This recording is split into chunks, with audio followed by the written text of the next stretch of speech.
हाय,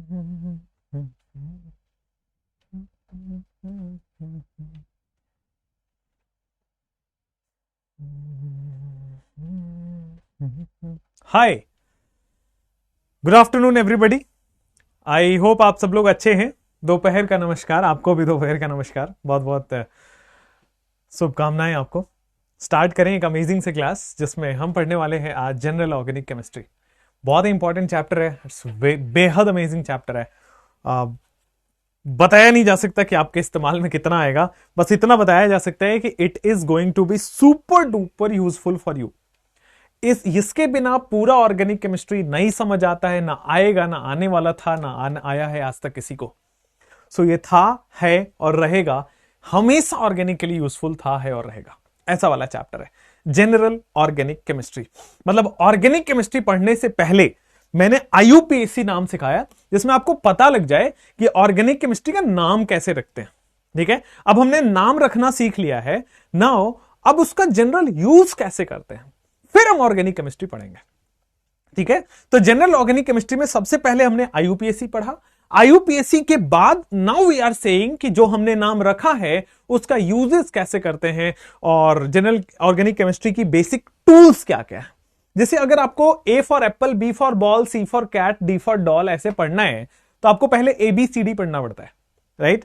उसी तरह organic chemistry पढ़ना है तो आज जनरल ऑर्गेनिक केमिस्ट्री हमें स्टार्ट करना पड़ेगा ताकि हम ऑर्गेनिक केमिस्ट्री में उन चीजों का इस्तेमाल कर पाएं। ठीक है, क्लियर है, कोई प्रॉब्लम नहीं है, समझ में आया। अब मैं एक एक करके जनरल ऑर्गेनिक केमिस्ट्री को स्टार्ट करता हूं। ठीक है, रेडी सब लोग, कुर्सी की पेटी बांध लीजिए।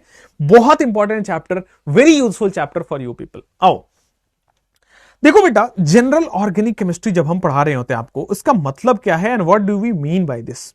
जनरल, फिर आते हैं बेटा आपके पास ऑर्गेनिक, एंड फिर आते हैं आपके पास केमिस्ट्री। General organic chemistry. आओ, जनरल ऑर्गेनिक केमिस्ट्री में भी ऑर्गेनिक केमिस्ट्री है क्या, व्हाट इज ऑर्गेनिक केमिस्ट्री, ये समझते हैं। ऑर्गेनिक केमिस्ट्री बेसिकली कार्बन की स्टडी है।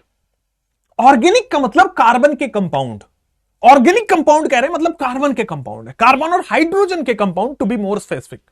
अच्छा, जनरल ऑर्गेनिक केमिस्ट्री में सबसे पहले ऑर्गेनिक केमिस्ट्री क्या है, तो ऑर्गेनिक केमिस्ट्री एक ऐसा केमिस्ट्री जिसमें ऑर्गेनिक कंपाउंड्स की रिएक्शन पढ़ाई जाती है।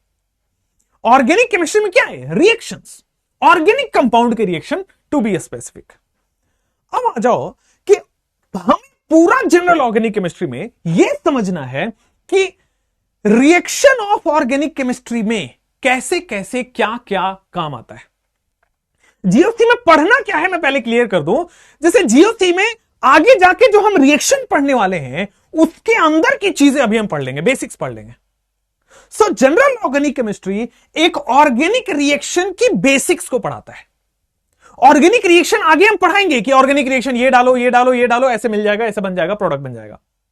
बट जनरल ऑर्गेनिक केमिस्ट्री क्या है, तो जनरल ऑर्गेनिक केमिस्ट्री में आप बनाते हो ऑर्गेनिक रिएक्शन होने से पहले की चीजें, बेसिक्स। आइए, तो मतलब हमें बेसिकली ऑर्गेनिक रिएक्शन से रिलेटेड चीजें पढ़नी है। ऑर्गेनिक रिएक्शन में कभी भी जीओसी का क्वेश्चन आए, आप हमेशा उसको ऑर्गेनिक रिएक्शन की तरह करके सोचोगे तो आंसर के करीब पहुंच जाओगे। आ जाओ मैं ऑर्गेनिक रिएक्शन की थोड़ी बात करूं। भाई कोई भी दुनिया, आपकी लाइफ में रिएक्शन कैसे होता है, थोड़ा सोचना, आपकी लाइफ में रिएक्शन कैसे होता है। तो यार आपकी लाइफ में रिएक्शन होता है कि पुराने संबंध टूटे, नए संबंध बन गए, रिएक्शन हो गया। मतलब old bonds are broken and the new bonds are formed and that is called a reaction. पुराने बॉन्ड्स ब्रेक होंगे, नए बॉन्ड्स टूटेंगे, इसी तरह से रिएक्शन होता है। जैसे मान लीजिए बेटा, ये कोई एक बाबू है जिसकी बॉन्ड बनी पड़ी है सोना से। कोई बाबू नंबर 2 है बेटा जिसकी बॉन्ड बनी पड़ी है सोना से, सोना नंबर 2 से। अब ये दोनों ऑलरेडी बॉन्ड बने पड़े हैं, अब ये दोनों ऑलरेडी पुराने बॉन्ड संबंध में बने हुए हैं, इनका पहले से बॉन्ड बना पड़ा है। But what is organic reaction, organic reaction, old bonds are broken and the new bonds are formed. Old bonds बेटे ब्रेक हो जाएंगे and the new bonds are formed. मुझे लगता है किसी को लेमैन की डेफिनेशन में ऑर्गेनिक रिएक्शन कहते हैं। मैंने इससे नीचे लेवल का डेफिनेशन नहीं हो सकता, मतलब this is the lowest level of the समझाने का बेस्ट तरीका। ऑर्गेनिक रिएक्शन है क्या? तो पुराने बॉन्ड टूटेंगे, नए बॉन्ड बनेंगे, this is a reaction. Breaking of the old bonds and the formation of a new bonds, this is called a reaction.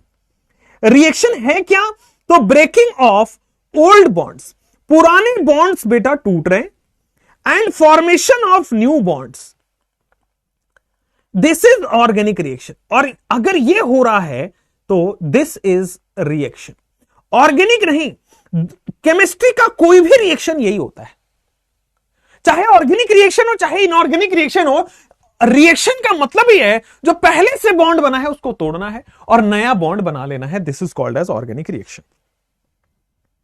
जो ओल्ड बॉन्ड्स हैं, क्या ये एरो के लेफ्ट साइड में आपको ओल्ड बॉन्ड्स दिख रहे हैं? क्या ये एरो के राइट साइड में बेटा आपको न्यू बॉन्ड्स दिख रहे हैं? तो एरो के लेफ्ट साइड में ओल्ड बॉन्ड्स दिख रहे हैं, एरो के राइट साइड में न्यू बॉन्ड्स दिख रहे हैं, क्लियर है? ओल्ड बॉन्ड्स, इसी को बेटा नाम दिया जाता है ऑर्गेनिक के हिसाब से रिएक्टेंट। मैं आपको बता रहा हूं जीओसी में सबसे छोटे से छोटे करके तोड़ तोड़ के पढ़ाने वाला हूं।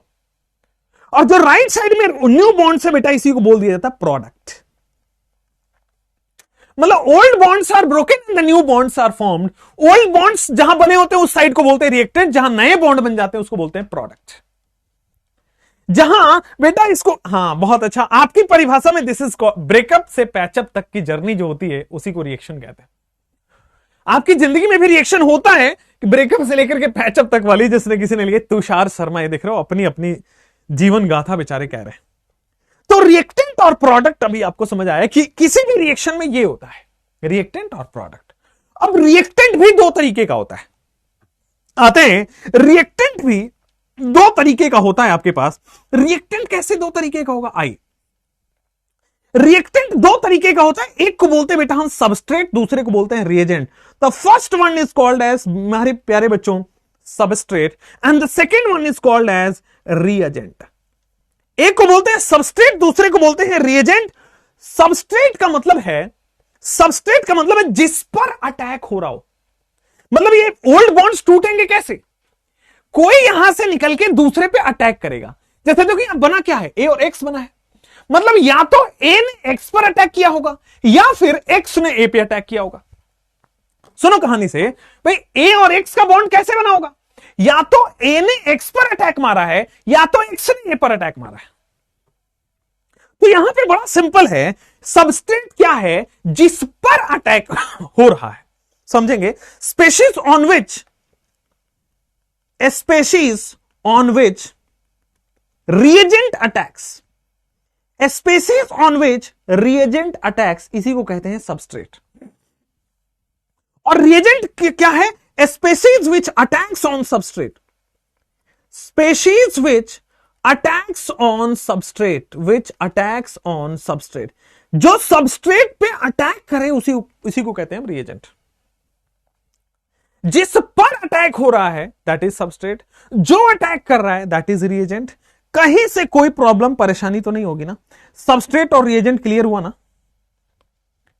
Species on which reagent attacks, species which attacks on substrate, कोई प्रॉब्लम नहीं है, आ जाओ। नाउ इसको, जो सबस्ट्रेट होता है जिस पर अटैक हो रहा है, it is always an organic compound. बेटा जो सबस्ट्रेट है ये हमेशा एक ऑर्गेनिक कंपाउंड ही होता है। जो रिएजेंट है it may be organic and may be inorganic. ये रिएक्शन में पता लगेगा, अभी के लिए नॉलेज है। May be organic / inorganic compound. ये ऑर्गेनिक कंपाउंड भी हो सकता है, इनऑर्गेनिक कंपाउंड भी हो सकता है। बोलो आगे बढ़े, समझ में आया? अब आ जाओ यहां पे कि रिएजेंट दो तरह से है, एक सबस्ट्रेट और एक रिएजेंट। जिस पर अटैक हो रहा है सबस्ट्रेट, जो अटैक कर रहा है reagent. It is always an organic compound, it may be organic और मे बी इनऑर्गेनिक कंपाउंड। जैसे मान लीजिए मैंने यहां पे एक एग्जांपल लिखा है CH3Cl, ये रिएक्टेंट है भाई। इसकी रिएक्शन हम कराते हैं बेटा KOH से, K+ एंड OH-। इसकी रिएक्शन मैंने करा दी KOH से। जैसे रिएक्शन कराया प्रोडक्ट क्या बनेगा? तो देखो क्या यहां पे समझ में आ रहा है? Cl पे Δ- है, और क्या यहां पे समझ आ रहा है? It is Δ+। इस प्लस को इस माइनस पे अटैक होगा, क्या बेटा CH3OH मिलने वाला है। इस प्लस को इस माइनस पे अटैक होगा, CH3OH मिलने वाला है। दूसरा, अब बेटा इस माइनस को इस प्लस से मोहब्बत है, तो बेटा हमेशा से आपको पता है प्लस और माइनस में कुछ तो होता है, कुछ कुछ होता है, एंड दैट इज, इसी से प्रोडक्ट बनता है। अब आज के बाद ध्यान रखिएगा, मैं हमेशा पूरे ऑर्गेनिक केमिस्ट्री में कोई कॉन्सेप्ट मिस नहीं होने दूंगा, हर मैकेनिज्म बताऊंगा, हर डिटेल बताऊंगा। और एक फंडा जो हमेशा आपको दिखेगा कि प्लस की माइनस से कॉम्बिनेशन और माइनस का प्लस से कॉम्बिनेशन, पूरा ऑर्गेनिक रिएक्शन इसी पे बेस्ड है कि पहले वाले का प्लस दूसरे वाले की माइनस के साथ जाएगा और दूसरे वाले का प्लस पहले वाले के माइनस के साथ जाएगा, तभी तो पुराने बॉन्ड टूटेंगे और नए बॉन्ड बनेंगे। पुराने बॉन्ड टूटेंगे, नए बॉन्ड बनेंगे, इसका मतलब क्या है? इसका मतलब है पहले का प्लस दूसरे के माइनस के साथ और दूसरे का प्लस पहले के माइनस के साथ, इसी तरह से प्रोडक्ट बनता है। पूरा ऑर्गेनिक रिएक्शन लास्ट कर दूंगा बस इसी कॉन्सेप्ट से, पहले का प्लस दूसरे के माइनस के साथ, दूसरे का प्लस पहले का माइनस के साथ। क्लियर? अब यहां पे कुछ कुछ हो रहा है, पहले का प्लस दूसरे के माइनस के साथ कुछ कुछ किया है, उसके बाद दूसरे का प्लस पहले के माइनस के साथ कुछ कुछ किया है। बेटा अपोजिट्स अट्रैक्ट, बात क्लियर? Opposites attract. आपको करना क्या है कि रिएक्टेंट में प्लस और माइनस देख लेना है। More electronegative minus, less electronegative पे प्लस। यहां पे मोर इलेक्ट्रोनेगेटिव ऑक्सीजन है तो इस पर माइनस, लेस इलेक्ट्रोनेगेटिव पे प्लस। पहले का प्लस दूसरे की माइनस के दिलवाले दुल्हनियां ले जाएंगे, पहले दूसरे का प्लस पहले के माइनस के साथ दिलवाले दुल्हनियां ले जाएंगे। क्लियर है? कोई प्रॉब्लम नहीं है। अब आ जाओ, इसको कहते हैं बेटा हम सबस्ट्रेट। इसको मैं प्यार से बोलता हूं सबस्ट्रेट और इसको बोल देता हूं मैं रीएजेंट। क्यों? यहां देखो, ये बॉन्ड नहीं बनाया है, मतलब ये पूरा पूरा नेगेटिव चार्ज है OH माइनस। इस OH माइनस ने CH3 पे अटैक किया। ध्यान दीजिए, फिर से एक बार गौर फरमाइएगा। इस OH माइनस ने CH3 पे अटैक किया, नेगेटिव चार्ज है, इंडिपेंडेंट नहीं, डेल माइनस नहीं अटैक कर पाएगा बिकॉज ये बॉन्ड बना हुआ है। यहां बॉन्ड नहीं है, नेगेटिव चार्ज है, फटाक से अटैक करेगा। ठीक है? और देखोगे तो बेटा अगेन फिर से ये दिस इज रिएजेंट, चूंकि ये अटैक कर रहा है, जिस पर अटैक हो रहा है दिस इज सबस्ट्रेट। और क्या मैं बोल दूं बेटा राइट साइड में कि ये प्रोडक्ट बना है, राइट साइड में बेटा नए बॉन्ड बन चुके हैं, दिस इज प्रोडक्ट। कोई प्रॉब्लम तो नहीं है? हां, दोनों में पहले प्लस आएगा, ये बात तय है कि दोनों में पहले प्लस आएगा। हर कंपाउंड में पहले प्लस आता है फिर माइनस आता है, हर कंपाउंड में पहले प्लस आता है फिर माइनस आता है। क्लियर? तो बेटा प्लस और माइनस दिलवाले दुल्हनियां ले जाएंगे, कहानी खत्म, प्रोडक्ट बन जाएगा। पूरी ऑर्गेनिक केमिस्ट्री इसी कॉन्सेप्ट पे चलाऊंगा, ध्यान रखिएगा। आ जाओ, सो यहां पे सबस्ट्रेट और, अब देखो सबस्ट्रेट और रिएजेंट में बॉन्ड ब्रेक हो रहा है कि बॉन्ड फॉर्म हो रहा है? तो आप बोलोगे रिएक्टेंट में बेटा बॉन्ड ब्रेक हो रहा है, दिस इज बॉन्ड ब्रेक। यहां पे बेटा ब्रेकअप हो रहा है और यहां पे बॉन्ड फॉर्म हो रहा है, प्रोडक्ट साइड में बेटा पैचअप जिसको आप बोल रहे हो, this is called as bond formation. तो बॉन्ड ब्रेक भी क्लियर हुआ, बॉन्ड फॉर्मेशन भी क्लियर हुआ, सबस्ट्रेट और रिएजेंट क्लियर हुआ। 2022 नीट पूछा गया था, a substrate attacks on a reagent and forms a product, identify substrate and reagent. अगर आपको नहीं पता जी उसी में सबस्ट्रेट रिएजेंट क्या है तो कैसे निकालोगे? सबस्ट्रेट पर अटैक होता है, रिएजेंट अटैक करता है। ठीक है ना? रिएजेंट अटैक करता है और सबस्ट्रेट आपके पास उस पर अटैक होता है। आ जाओ, नेक्स्ट कहानी आपको सुनाता हूं, नेचर ऑफ रिएजेंट। अब हमने आपको सबसे पहले बेटा रिएक्टेंट पढ़ाया। रिएक्टेंट दो तरीके के होते हैं, यह भी बता दिया। एक को बोल दिया सबस्ट्रेट जिस पर अटैक होता है, और एक को बोल दिया रिएजेंट जो अटैक करता है, जो अटैक करता है। अब रिएजेंट का भी दो तरीका है बेटा, रिएजेंट भी दो क्लासिफिकेशन है रिएजेंट का भी। एक को बोला जाता है इलेक्ट्रोफाइल और दूसरे को बोला जाता है न्यूक्लियोफाइल। एक को बोला जाता है इलेक्ट्रोफाइल, दूसरे को बोला जाता है न्यूक्लियोफाइल। कहीं से कहीं तक कोई प्रॉब्लम नहीं है। रिएक्टेंट दो तरीके का हो गया, सबस्ट्रेट और रिएजेंट। एक को बोला जाता है इलेक्ट्रोफाइल, दूसरे को बोला जाता है न्यूक्लियोफाइल। कहीं से कहीं तक कोई प्रॉब्लम नहीं है। फाइल का मतलब होता है बेटा लव, फाइल का मतलब होता है लव, इतना समझ जाओ, it is nothing but it is love. Electrophile मतलब इलेक्ट्रॉन लवर, इलेक्ट्रोफाइल का मतलब हो गया बेटा इलेक्ट्रॉन लवर, ऐसे स्पेसीज जो इलेक्ट्रॉन को प्यार करते हैं। न्यूक्लियोफाइल का मतलब न्यूक्लियस लवर, ऐसे स्पेसीज जो न्यूक्लियस को प्यार करते हैं। Electron lover, electron negative charge होता है, तो क्या बेटा मैं इलेक्ट्रॉन लवर को लिख दूं नेगेटिव चार्ज लवर। उसी तरह न्यूक्लियस लवर को क्या मैं बेटा पॉजिटिव चार्ज लवर लिखूं। Electron lover negative charge lover, और यहां पे nucleus lover is a positive charge lover. कोई प्रॉब्लम? समझ में आया? क्लियर हुआ? यस, सबस्ट्रेट ऑलरेडी बॉन्ड बना हुआ है इसलिए अटैक नहीं कर पाएगा। बिल्कुल सही है। यहां आओ, सबस्ट्रेट जिस पर अटैक होता है रिएजेंट अटैक करता है। रिएजेंट दो तरीके के हैं, इलेक्ट्रोफाइल, न्यूक्लियोफाइल। जो इलेक्ट्रॉन लवर है वो इलेक्ट्रोफाइल है, मतलब जो नेगेटिव चार्ज लवर है वो इलेक्ट्रोफाइल है, और जो न्यूक्लियस लवर है वो न्यूक्लियोफाइल है। जो पॉजिटिव चार्ज लवर है वो न्यूक्लियोफाइल है। कोई problem? So nucleus lover electrophile, sorry nucleus lover nucleophile and electron lover is electrophile. अब एक एक करके मैं पहले इलेक्ट्रोफाइल बताऊंगा, फिर आगे जाके न्यूक्लियोफाइल बताऊंगा। रेडी है? क्लियर है? रेडी है? अब आ जाओ बेटा, यहां पे नेक्स्ट प्रॉब्लम आपको मैं बताता हूं इलेक्ट्रोफाइल से related. What is an electrophile? Next problem में इलेक्ट्रोफाइल से रिलेटेड बताता हूं। Electron lover electrophile, positively charge. बेटा इलेक्ट्रॉन लवर, इलेक्ट्रोफाइल कौन है? Electron lover. तो यहां पे इलेक्ट्रोफाइल का मतलब हो गया सीधा सीधा इलेक्ट्रॉन लवर। अब इलेक्ट्रॉन लवर का मतलब क्या मैं इसको लिख दूं नेगेटिव चार्ज लवर। भाई electron is a negative charge, so negative charge lover. आ जाओ, नेगेटिव चार्ज लवर। अब सुनो कहानी। कौन नेगेटिव चार्ज को पसंद करेगा? जो पहले से पॉजिटिव चार्ज हो। कौन नेगेटिव चार्ज को करेगा? जो पहले से पॉजिटिव चार्ज हो। तो सीधा लिखेंगे इलेक्ट्रोफाइल कौन होते हैं? So electrophiles are positively charged species. जो पहले से पॉजिटिव चार्ज हो वही तो इलेक्ट्रॉन को पसंद करेगा, वही तो नेगेटिव चार्ज को पसंद करेगा। Positively charged species. अच्छा, और यहां पे लिखेंगे इलेक्ट्रॉन डेफिशिएंट स्पेसीज, और यहां पे लिखेंगे बेटा आपके पास इलेक्ट्रॉन डेफिशिएंट स्पेसीज। कोई प्रॉब्लम नहीं होगी। आगे बढ़े। पॉजिटिवली चार्ज्ड स्पेसीज और इलेक्ट्रॉन डेफिशिएंट स्पेसीज। अब यहां पे समझना होगा इलेक्ट्रॉन डेफिशिएंट कैसे इलेक्ट्रोफाइल है। अब देखना, इलेक्ट्रॉन चाहिए, मतलब इलेक्ट्रॉन क्यों चाहिए? क्योंकि ऑक्टेट कंप्लीट करना होगा।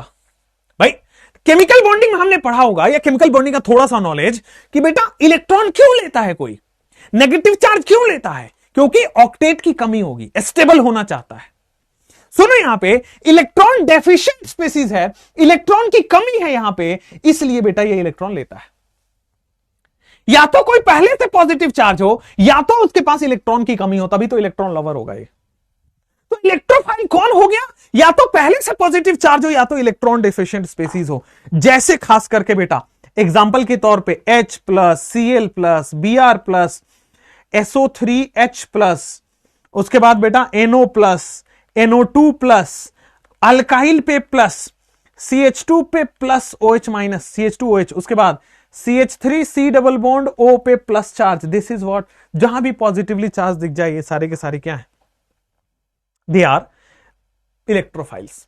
अच्छा, कुछ ऐसे भी तो होंगे जैसे बेटा आपके एग्जांपल पे BF3, AlCl3, SO3, ZnCl2, BeCl2, जिसका ऑक्टेट कंप्लीट नहीं है, FeCl3, SnCl2, SnCl4, जिसके पास बेटा कहीं से ऑक्टेट कंप्लीट नहीं है। इसका ऑक्टेट कंप्लीट नहीं है, वो ऑक्टेट कंप्लीट करने के लिए इलेक्ट्रॉन लेगा, और इलेक्ट्रॉन लेगा, इलेक्ट्रॉन लवर हो गया। जैसे बेटा आपके पास C डबल बॉन्ड O है तो कार्बन पे पॉजिटिव चार्ज आया, जैसे RC डबल बॉन्ड OCl है मतलब कार्बन पे पॉजिटिव चार्ज आया, RCl है कार्बन पे पॉजिटिव चार्ज आया, RC डबल बॉन्ड O ये एनहाइड्राइड में बना रहा हूं बेटा, पॉजिटिव चार्ज आपको दिख रहा होगा। उसी तरह एस्टर अगर मैं बनाऊं RC डबल बॉन्ड OR तो यहां पे पॉजिटिव चार्ज आएगा। बोलो कहीं से कोई प्रॉब्लम तो नहीं है? समझ में आ रहा है? क्लियर है? कोई दिक्कत नहीं है? आ जाओ, अब आते हैं कि सर पॉजिटिवली चार्ज्ड स्पेसीज हो और इलेक्ट्रॉन डेफिशिएंट स्पेसीज हो, या तो स्पेसी में कहीं ना कहीं पॉजिटिव चार्ज हो, या फिर बेटा इलेक्ट्रॉन की कमी हो, they are called as electrophile. अब आ जाओ थोड़ा गौर से।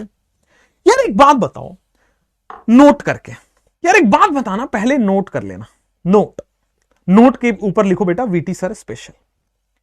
एग्जाम सब लोग ये पढ़ के जाएंगे, एग्जामिनर क्या पूछेगा, एग्जामिनर बोलेगा कि एक बात बताओ, फ्री रेडिकल इलेक्ट्रोफाइल है कि न्यूक्लियोफाइल है? फ्री रेडिकल इलेक्ट्रोफाइल है कि न्यूक्लियोफाइल है? फ्री रेडिकल अनस्टेबल स्पेसी होता है, फ्री रेडिकल अनस्टेबल स्पेसी होता है, और वो अनस्टेबल है तो स्टेबल होने के लिए ऑक्टेट कंप्लीट करेगा, ऑक्टेट कंप्लीट करने के लिए इलेक्ट्रॉन लेगा, इलेक्ट्रॉन लेगा मतलब इलेक्ट्रोफाइल है। फ्री रेडिकल SnCl4 कैसे? SnCl4 में भी बेटा लुईस एसिड है ना, SnCl4 गधेड़ो, vacant d orbital Lewis acid है, इलेक्ट्रॉन डेफिशिएंट। अरे अरे गजब हो गया। SnCl ये लुईस एसिड के कैटेगरी के आते हैं भाई, ये सारे के सारे लुईस एसिड कैटेगरी के। SnCl2 आप एक काम करो, SnCl4 हटा दो, बिकॉज इट माइट SnCl4 नहीं होगा, SnCl2 होगा। यस, तो ये सारे लुईस एसिड की कैटेगरी हैं। चलो मैं आपको बता रहा हूं कि फ्री रेडिकल क्या होगा। VTS में फ्री रेडिकल जो होते हैं, free radicals are also electrophiles, free radicals are also electrophiles. तो फ्री रेडिकल जितने हैं वो सारे के सारे इलेक्ट्रोफाइल है, because they are electron lover, because they accept electron. Simple लिखो, they accept electron. Free radical भी आपके पास इलेक्ट्रोफाइल हैं, और वो क्यों? क्योंकि वो एक्सेप्ट। सर याद करना होगा क्या? एग्जाम्पल याद नहीं करना है बेटा, जहां भी पॉजिटिव चार्ज दिखे, जहां भी ऑक्टेट कंप्लीट नहीं है, वो सारे के सारे इलेक्ट्रोफाइल हैं। क्लियर है? RCl में Cl पर पॉजिटिव चार्ज नहीं है भाई, RCl में R पर मोर इलेक्ट्रोनेगेटिव पे नेगेटिव आता है, मोर इलेक्ट्रोनेगेटिव एटम पे नेगेटिव चार्ज आएगा। क्लियर है? चलो नेक्स्ट आपके पास इलेक्ट्रोफाइल हो गया। अब एक यहां पे लिखोगे चॉकलेट क्वेश्चन, लिखवाऊं? चॉकलेट क्वेश्चन लिखवाऊं? अब आ जाओ चॉकलेट क्वेश्चन पे आते हैं। What is a chocolate question? Chocolate question, आ जाओ चॉकलेट क्वेश्चन पे आते हैं कि H3O plus whether it is a electrophile, NH4 plus whether it is a electrophile और नॉट। क्या ये इलेक्ट्रोफाइल है? यस और स्लैश नो। आपका क्या कहना है? क्या ये इलेक्ट्रोफाइल है? Yes slash no. बताओ चॉकलेट क्वेश्चन। होते क्या है फ्री रेडिकल? बताया हुआ है, फिर भी बताऊंगा, टेंशन ना लो।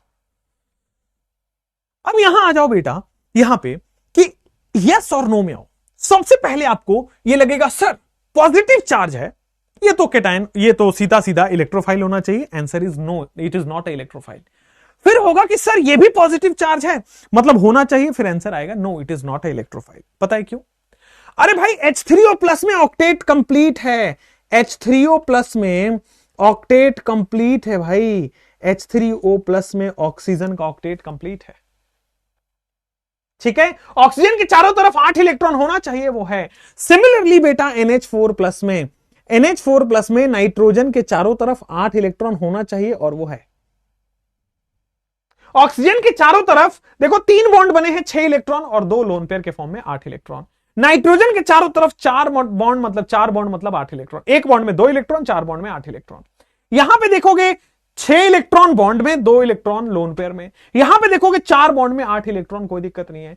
Since why they are not electrophile, why they are not electrophile, not electrophile, दोनों के दोनों इलेक्ट्रोफाइल नहीं है। They are not electrophile because they have complete octet. They are not electrophile because they have complete octet. कोई problem? They are not electrophile because they have complete octet. What about H2O? Again H2O में भी कोई electrophile नहीं है। H2O में भी अगर आप कुछ डाउट पूछते हो तो भाई ऑक्सीजन के चारों तरफ ध्यान दो, 2 बॉन्ड बने हैं मतलब 4 इलेक्ट्रॉन, और 4 इलेक्ट्रॉन लोन पेयर में है, 8 इलेक्ट्रॉन। अगर 8 इलेक्ट्रॉन है तो ऑक्टेट कंप्लीट है, कहीं से कहीं तक कोई दिक्कत नहीं है। क्लियर हुआ? कोई दिक्कत नहीं है, समझ में आया? ऑक्टेट कंप्लीट होगा तो भाई वो इलेक्ट्रॉन क्यों लेगा, चाहे वो भरसक पॉजिटिव चार्ज क्यों ना हो। पॉजिटिव चार्ज जहां ऑक्टेट कंप्लीट नहीं है, दैट इज अ इलेक्ट्रोफाइल। तो अभी यहां पे एक काम करेंगे, एक बना लेंगे बेटा डब्बा, और डब्बा में बेटा लिखेंगे बेटा VTS। इलेक्ट्रोफाइल कौन है? तो सबसे पहले बेटा पॉजिटिव चार्ज, पॉजिटिव चार्ज जिसका इनकंप्लीट ऑक्टेट है, पॉजिटिव चार्ज जिसका इनकंप्लीट ऑक्टेट है। कोई दिक्कत? बहुत बढ़िया। उसके बाद बेटा आपके पास आएगा वैकेंट ऑर्बिटल, या हाँ सीधा लिखोगे वैकेंट वैकेंट ऑर्बिटल मत लिखो, लिखो क्या लिखा था हमने, इलेक्ट्रॉन डेफिशिएंट स्पेसीज, जिसके पास इलेक्ट्रॉन की कमी है, इलेक्ट्रॉन डेफिशिएंट स्पेसीज। ठीक है, तीसरा आप देखो, अच्छा इलेक्ट्रॉन डेफिशिएंट स्पेसीज में भी क्या है खास बात, incomplete octet, incomplete octet. Similarly आपके पास आएगा बेटा free radical. What is free radical, थोड़ी देर बाद समझ आएगा। फ्री रेडिकल मतलब ये क्या है, इसके पास इनकंप्लीट ऑक्टेट।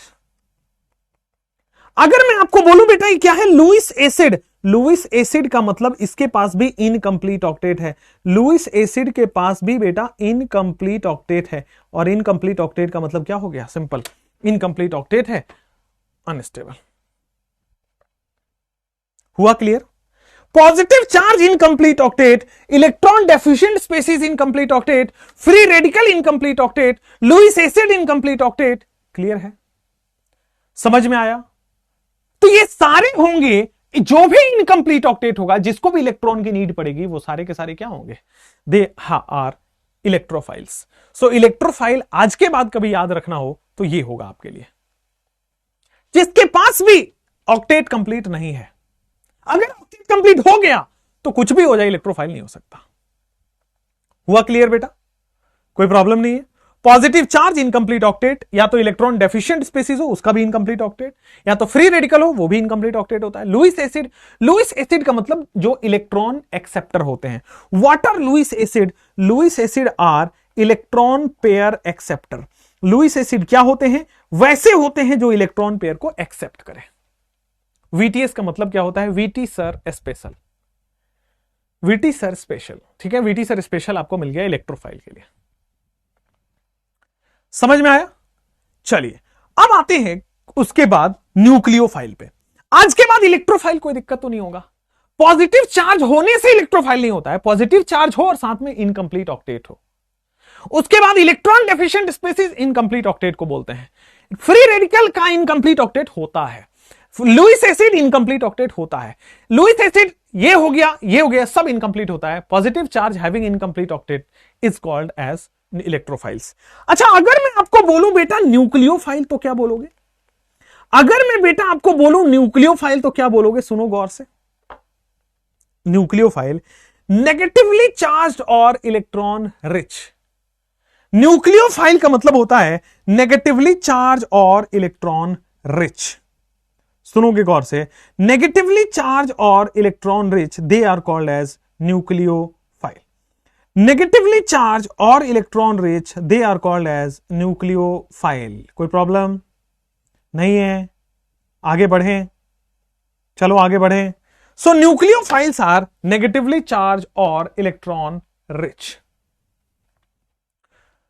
अब आ जाओ, न्यूक्लियोफाइल का मतलब हो गया सिंपल पार्टिकल, न्यूक्लियस लवर। एक बात बताओ, न्यूक्लियस में कौन सा चार्ज होता है? तो न्यूक्लियस में सर पॉजिटिव चार्ज होता है और न्यूट्रल है, मतलब एक तो प्रोटॉन होता है, एक न्यूट्रॉन होता है। प्रोटॉन का चार्ज होता है, न्यूट्रॉन का कोई चार्ज नहीं होता है। सो न्यूक्लियस के अंदर प्रोटॉन का चार्ज होता है, proton is a positively charge. So nucleus lover बोलो या पॉजिटिव चार्ज लवर बोलो, बात तो एक ही है। क्लियर हो गया? अब सुना बड़े गौर से।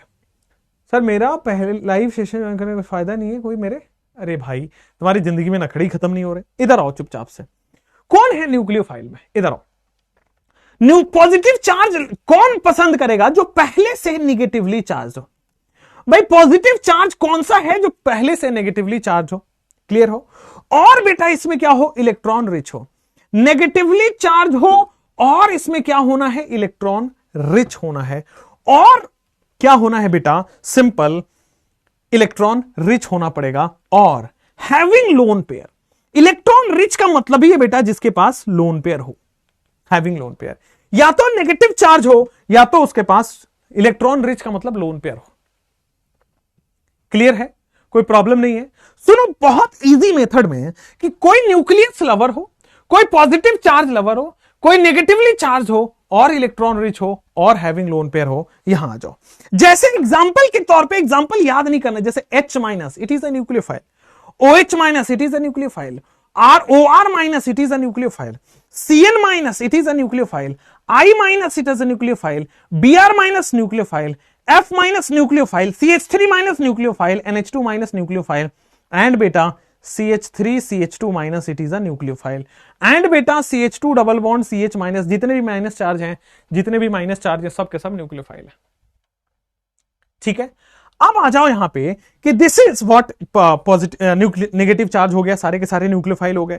जैसे मान लीजिए H2O है, मान लीजिए आपके पास क्या हो, H2O है। अब देखो ऑक्सीजन के पास लोन पेयर है, या तो ये इलेक्ट्रॉन रिच बोल सकते हो या तो लोन पेयर बोल सकते हो। सुनो, आप अमोनिया के पास लोन पेयर है, आप सुनो आपके पास ROH ऑक्सीजन के पास लोन पेयर है, सिंपल है। ROR इसमें भी बेटा लोन पेयर है, सिंपली RNH2 इसमें भी नाइट्रोजन के पास लोन पेयर है। उसके पास R3N, जहां भी लोन पेयर दिख जाए बेटा बड़ा क्लियरली बता देना कि वहां पे क्या है, न्यूक्लियोफाइल बोलते हैं उसको। हुआ clear? Negatively charge lover that is called as nucleophile, negatively charge lover that is called as negatively charge that is called as nucleophile, और positively charge lover that is called as nucleophile. Clear? और आगे आ जाते हैं। इसके बाद बेटा आपके पास आएंगे बॉन्ड क्लीवेज के ऊपर। न्यूक्लियोफाइल इलेक्ट्रोफाइल समझ आया? न्यूक्लियोफाइल क्या है? जिसके पास नेगेटिव चार्ज हो, जिसके पास लोन पेयर हो। कहीं भी नेगेटिव चार्ज दिख जाए वो न्यूक्लियोफाइल है, कहीं भी लोन पेयर दिख जाए वो न्यूक्लियोफाइल है। कहीं भी पॉजिटिवली चार्ज दिख जाए और कहीं भी वैकेंट ऑर्बिटल दिख जाए, वैकेंट ऑर्बिटल कहने का मतलब है किसी के पास इनकम्प्लीट ऑक्टेट दिख जाए, दे आर इलेक्ट्रोफाइल। तो इलेक्ट्रोफाइल और न्यूक्लियोफाइल में समझ आया? इलेक्ट्रोफाइल न्यूक्लियोफाइल में समझ आया? न्यूक्लियोफाइल का VTS क्या है कि वो नेगेटिवली चार्ज है या फिर उसके पास लोन पेयर है। ठीक है, क्लियर है? कई लोगों को नहीं पता है कि सर ये लोन पेयर क्या है। बेटा ये सब तो प्लीज क्लास 6-7 में पढ़ाया जाता है, लोन पेयर क्या होता है। ठीक है, पहले केमिकल बॉन्ड नहीं पढ़ाना होता, नहीं पहले GOC पढ़ाना होता है। चलिए नेक्स्ट, अब आओ यहां पे न्यूक्लियोफाइल हो गया। नेक्स्ट कहानी आपके पास आते हैं बॉन्ड क्लीवेज का।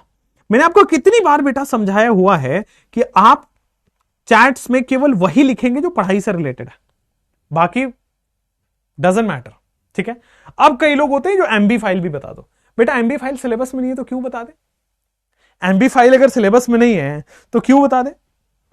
चलो अब आ जाओ बेटा आपके पास कि MB फाइल क्या होते हैं। सुन लो, लिखना नहीं है। ऐसे स्पेसीज जो इलेक्ट्रोफाइल की तरह भी बिहेव करते हैं, न्यूक्लियोफाइल की तरह भी बिहेव करते हैं, उसको हम MB फाइल बोलते हैं। ठीक है, ऐसे स्पेसीज जो इलेक्ट्रोफाइल भी होते हैं, न्यूक्लियोफाइल भी होते हैं, उसको हम MB फाइल बोलते हैं, जो कि आपके सिलेबस में नहीं है। ठीक है, ऐसा कोई भी रिएक्शन नहीं है जहां पे MB फाइल इस्तेमाल होगा, वो बस स्टाइल मारने की चीज है। हम यहां पे पढ़ाई कर रहे हैं, स्टाइल नहीं मार रहे। आ जाओ अब बॉन्ड क्लीवेज की बात करते हैं। बॉन्ड क्लीवेज बेटा दो तरीके से होता है।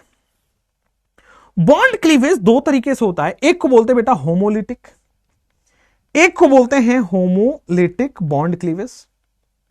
बॉन्ड क्लीवेज दो तरीके से होता है, एक को बोलते हैं होमोलिटिक बॉन्ड क्लीवेज और दूसरे को बोलते हैं heterolytic bond cleavage. Heterolytic bond cleavage, एक को बोलते हैं होमोलिटिक बॉन्ड क्लीवेज और दूसरे को बोलते हैं हेटेरोलिटिक बॉन्ड क्लीवेज। आ जाओ, होमोलिटिक और हेटेरोलिटिक क्या होता है? मान लीजिए बेटा, मान लीजिए आपको कहीं से किसी से लड़ाई होगी। ठीक है, मान लो दो लोग मिलकर ना कोई बिजनेस कर रहे थे। मान लो कोई एक बाबू है और कोई एक सोना है, जिनका बेटा बिजनेस था। हो सकता है यार ऐसा, तो किसी का बिजनेस था। अब बिजनेस में क्या हुआ, इन दोनों की लड़ाई हो गई। होता है ना, जिंदगी में परेशानियां कम थोड़ी है, तो बेटा लड़ाई होगा।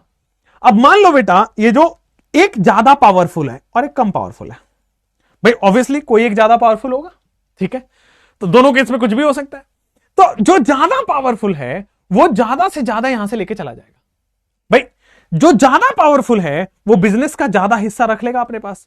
मान लो इनका 1000 रुपए का बिजनेस था तो 900 तो ज्यादा पावरफुल के पास चला गया, और जो बचा खुचा बेचारा बी के पास 10 रुपए ही रह पाया। तो और मान लो कुछ ऐसा होगा कि दोनों इक्वल पावरफुल है, दोनों इक्वली पावरफुल हैं, तो ए के पास भी 500 रुपए आए 1000 में से और बी के पास भी 500 रुपए आए 1000 में से। दो ही केस हो सकता है। भाई दो लोगों का बिजनेस था, मान लो दोनों अलग अलग हुए, लड़ाई हो गई, दोनों अलग हुए। हो सकता है दोनों इक्वल लेके अलग हो, या मान लो जो ज्यादा पावरफुल है वो ज्यादा लेके निकल लेगा। यही दो केस हो सकता है, राइट? और कोई पॉसिबिलिटी नहीं है। या तो इक्वल पार्टीशन हो या तो बेटा अनइक्वल पार्टीशन हो। आइए, उसी तरह जब कोई बॉन्ड क्लीवेज होता है, क्लीवेज का मतलब टूटना, बॉन्ड क्लीवेज का मतलब होता है बॉस टूटना, ब्रेक करना। बॉन्ड क्लीवेज मतलब बॉन्ड ब्रेकिंग। ऑर्गेनिक में बॉन्ड ब्रेकिंग को बॉन्ड क्लीवेज कहते हैं, दरार। इफ अगर डिक्शनरी मतलब समझते हैं तो दरार को बोलते हैं क्लीवेज, राइट। आ जाओ, तो होमोलिटिक बॉन्ड क्लीवेज क्या है? जब बॉन्ड टूटे तो इक्वल इलेक्ट्रॉन डिवाइड हो। मतलब अगर मैं बॉन्ड ए और बी के बीच का बॉन्ड तोड़ रहा हूं तो इस एक बॉन्ड में 2 इलेक्ट्रॉन होते हैं, तो जब बॉन्ड टूटे तो ए के पास 1 इलेक्ट्रॉन है, बी के पास 1 इलेक्ट्रॉन है, इक्वल जब पार्टीशन हो रहा है, that is called as bond homolytic bond cleavage. Homo का मतलब सेम, हेट्रो का मतलब डिफरेंट। मतलब अगर ए और बी के बीच का बॉन्ड टूट रहा है तो हो सकता है ए के पास दोनों इलेक्ट्रॉन चले जाएं, बी के पास मिले ही ना। This is called as heterolytic. Homolytic का मतलब बराबर की भागीदारी हुई है, बराबर का बंटवारा हुआ है। हेट्रोलिटिक का मतलब बराबर का बंटवारा नहीं हुआ है। होमोलिटिक का मतलब होता है, होमो का मतलब ही होता है same. So if you can understand, homo is what? Homo is same. And hetero is what? Hetero is different. Homo is same and hetero is different.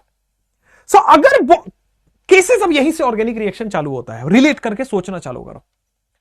कोई बॉन्ड टूटा, तो बॉन्ड टूटे के दो तरीका हो सकता है, या तो इक्वल इलेक्ट्रॉन टूट रहा है या तो अनइक्वल इलेक्ट्रॉन टूट रहा है। अगर इक्वल इलेक्ट्रॉन टूट रहा है तो इसी को बोलते हैं बेटा free radical. Specially having an odd electron is called as free radical. और अगर अन इलेक्ट्रॉन बॉन्ड टूट रहा है तो देखो, एक के पास 2 इलेक्ट्रॉन है, मतलब एक के पास लोन पेयर आ गया और इसके पास कुछ भी नहीं है, तो ये न्यूट्रल हो गया। कहने का मतलब है होमोलिटिक बॉन्ड क्लीवेज का मतलब होता है, होमोलिटिक बॉन्ड क्लीवेज का मतलब होता है इक्वल ब्रेकिंग। यहां पे लिखेंगे इक्वल ब्रेकिंग ऑफ बॉन्ड। बराबर बराबर बॉन्ड टूटा है, इक्वल ब्रेकिंग ऑफ बॉन्ड। और यहां पे समझते हैं हेट्रोलिटिक में क्या होगा? Unequal breaking of bond. Unequal breaking of bond, this is heterolytic.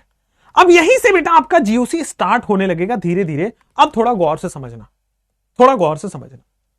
Homolytic को पहले डिस्कस करूंगा, फिर हेट्रोलिटिक पे आता हूं। आ जाओ, अब होमोलिटिक में ही मैं फ्री रेडिकल पढ़ा दूंगा, टेंशन मत लेना। आओ, होमोलिटिक बॉन्ड क्लीवेज, टाइटल डाल दो homolytic bond cleavage. Homolytic bond cleavage क्या होता है? सुनो गौर से।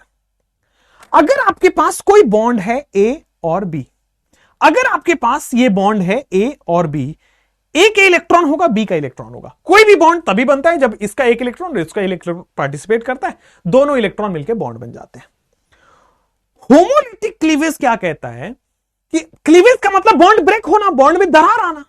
तो अगर में बॉन्ड ब्रेक हो रहा है होमोलिटिक क्लीवेज में, तो ये मस्ट है कि ए के पास एक इलेक्ट्रॉन रह जाएगा और बी के पास दूसरा इलेक्ट्रॉन रह जाएगा। इक्वल बॉन्ड ब्रेकिंग में हमेशा यही केस होगा, क्योंकि एक बॉन्ड में हमेशा 2 इलेक्ट्रॉन होगा, तो एक एक इलेक्ट्रॉन दोनों को मिल जाएगा। This is called as homolytic bond cleavage. Bond pair electron is equally distributed between bonded atoms. नहीं समझ आया होगा? कह रहा है कि बॉन्ड पेयर के इलेक्ट्रॉन है वो इक्वल डिस्ट्रीब्यूट हो जाएंगे। ये दोनों इलेक्ट्रॉन मतलब बॉन्ड पेयर के इलेक्ट्रॉन है। बॉन्ड बनाने वाले electron is bond pair electron. Bond pair electron equal distribute हो जाएंगे, एक इलेक्ट्रॉन इसके पास, एक इलेक्ट्रॉन इसके पास। आ जाओ, bond pair electron is equally distributed. Bond pair electron is equally distributed. Bond pair जो इलेक्ट्रॉन होता है, it is equally distributed between, equally distributed between bonding atom. जो बॉन्ड बनाने वाले एटम है उसके बीच में इक्वल डिस्ट्रीब्यूट हो जाए, this is called as homolytic bond cleavage. Clear? इसको कहते हैं होमोलिटिक बॉन्ड क्लीवेज। और अगर ध्यान से सुनना, अगर कोई ऐसा एटम है जिसके पास एक सिंगल इलेक्ट्रॉन है, that is called as free radical.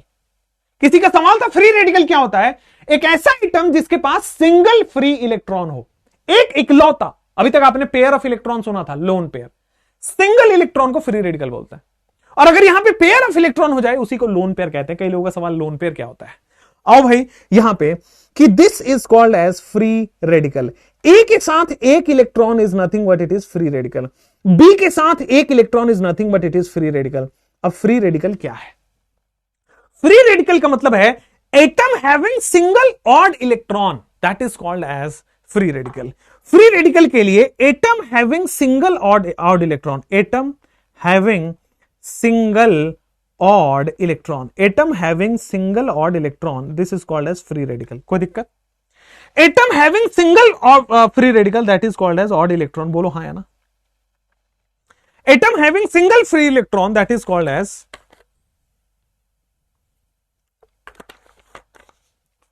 free radical. अब कई लोग कहते हैं कि सर ये न्यूट्रल है कि क्या है? अरे भाई, हर फ्री रेडिकल इलेक्ट्रॉन डेफिशिएंट होगा. तो every free radical is nothing but it is a electron deficient species. अभी थोड़ी देर पहले ही बताया था, every free radical is electron deficient. दुनिया का हर फ्री रेडिकल बेटा अनस्टेबल होता है, इलेक्ट्रॉन डेफिशिएंट स्पीसीज होते हैं. और अगर इलेक्ट्रॉन डेफिशिएंट होगा तो क्या बेटा आपको समझ आ रहा है कि इलेक्ट्रोफाइल बोल देंगे इसको. अगर इलेक्ट्रॉन डेफिशिएंट होगा तो मैं इसको इलेक्ट्रोफाइल बोल दूंगा.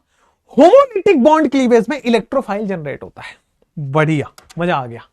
Homolytic bond cleavage which always give free radical and which is electron deficient, and hence it will always give a electrophile.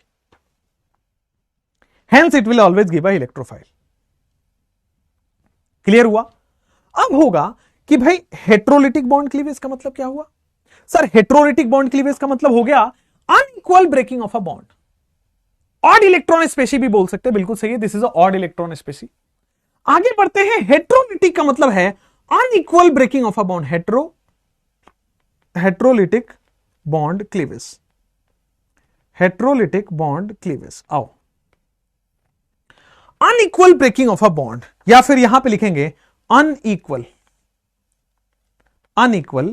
breaking of a bond.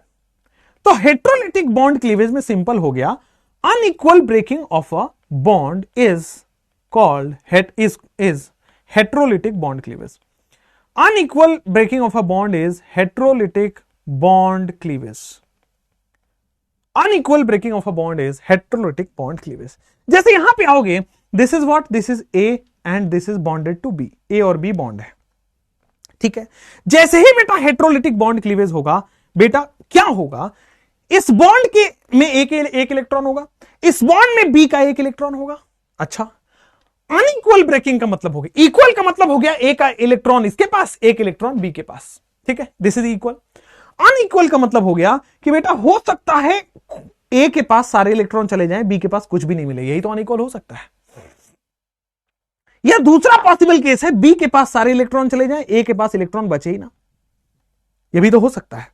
जिसके पास इलेक्ट्रॉन जाएगा उसको होता है नेगेटिव चार्ज, एंड जिसके पास इलेक्ट्रॉन नहीं जाता है बेटा उसके पास हो जाता है पॉजिटिव चार्ज. जिसके पास इलेक्ट्रॉन चला गया मतलब नेगेटिव चार्ज शिफ्ट हो गया ए के ऊपर नेगेटिव चार्ज, और बी के पास से इलेक्ट्रॉन का लॉस हो गया तो बचा पॉजिटिव चार्ज. या तो ये केस हो सकता है या फिर बेटा ये केस हो सकता है. अभी मैं बताऊंगा कि कब क्या होगा. हेट्रोलिटिक बॉन्ड क्लीवेज में नेगेटिव चार्ज आता है मोर इलेक्ट्रोनेगेटिव पे. अगर ए मोर इलेक्ट्रोनेगेटिव है तो ये बनेगा, और अगर बी मोर इलेक्ट्रोनेगेटिव है तो नीचे वाला बनेगा. हेट्रोलिटिक बॉन्ड क्लीवेज में unequal breaking of a bond होता है. कहने का मतलब है बॉन्ड पेयर इलेक्ट्रॉन इज, कहने का मतलब है बेटा कि bond pair electron is shifted unequally. Bond pair electron is unequally shifted. Bond pair electron is unequally shifted to any one atom. किसी भी एटम के पास अनइक्वल शिफ्टिंग हो जाता है. अब आप कहोगे कि हमें कैसे पता चलेगा किस पर नेगेटिव किस पर पॉजिटिव?